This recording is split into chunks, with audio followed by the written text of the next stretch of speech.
Assalamualaikum warahmatullahi wabarakatuh. Perkenalkan, kami dari kelompok 3. Kali ini kami akan mempresentasikan hasil proyek besar kami.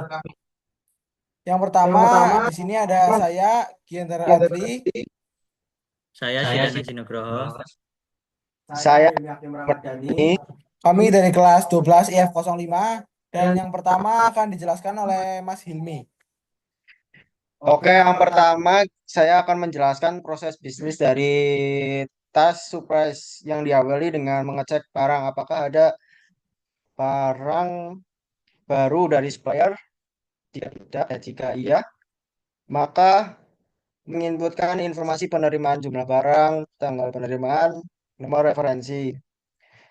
Kemudian akan di-update ke laporan gitu kan.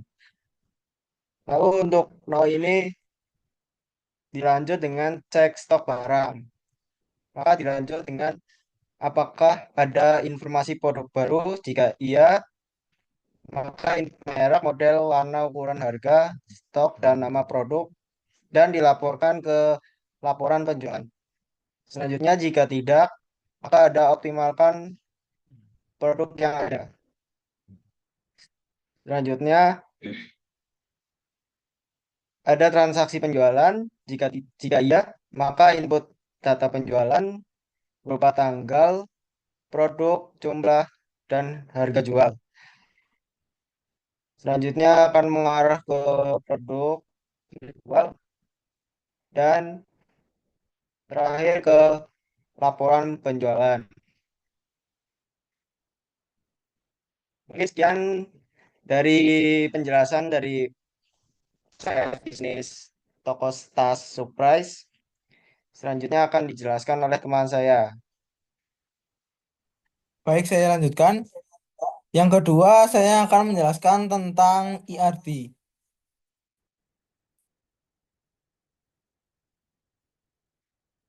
Ya, ini adalah tampilan IRD dari toko tas surprise. Setiap entitas memiliki atribut, yaitu identitas atau karakteristik yang melekat pada tabel tersebut. Kami telah mengelompokkan atribut-atribut ini sesuai dengan kebutuhan sistem yang dirancang. Yang pertama, di sini ada entitas supplier. Di dalam entitas supplier terdapat atribut ID supplier, nama supplier, kontak supplier. Dan supplier ini menyuplai atau mengirim barang kepada toko tas tersebut. Dan di sini juga ada entitas pengiriman barang yang memiliki atribut nomor referensi, ID pengiriman, jumlah barang, ID produk, dan tanggal pengiriman. Setelah barang tersebut dikirim, lalu barang itu akan dimasukkan ke laporan penjualan atau laporan stok produk yang akan diperbarui dan akan diperbarui stoknya.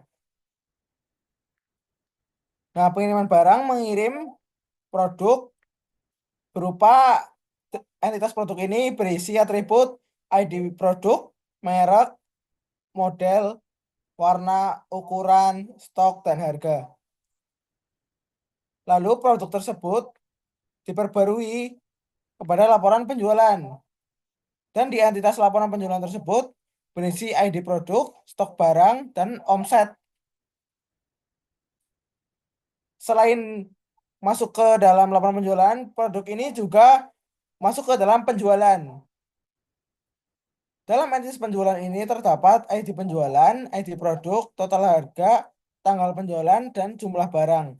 Setelah penjualan ini laku atau sudah terjual, maka akan ada stok yang kurang atau ada harus kita laporkan kepada laporan penjualan agar stok dapat diperbarui. Mungkin kurang lebihnya seperti itu untuk IRD. Yang selanjutnya akan dijelaskan skema relasi oleh teman saya. Baik, selanjutnya saya akan menjelaskan skema relasi. Skema relasi ini menggambarkan hubungan antar tabel dalam sistem toko atau inventory. Tabel produk berisi informasi tentang barang yang dijual, seperti nama, merek, model, warna, ukuran, dan harga. Produk ini bisa dikirim oleh supplier yang menyimpan data, nama, dan kontak pemasok. Setiap pengiriman dari supplier dicatat di tabel pengiriman yang menunjukkan produk apa yang dikirim, berapa jumlahnya, dan kapan dikirim.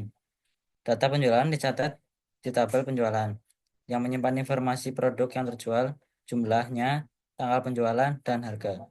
Semua data ini kemudian diringkas dalam laporan penjualan yang menunjukkan stok produk dan total pendapatan dari penjualan. Jadi semua tabel yang saling terhubung untuk melacak produk dari pemasok hingga terjual ke pelanggan. Mungkin sekian dari penjelasan saya. Oke, untuk mungkin segitu saja presentasi dari kelompok kami. Mohon maaf apabila ada kesalahan kata, ada kata yang kurang berkenan, mohon dimaafkan. Sekian. Wassalamualaikum warahmatullahi wabarakatuh.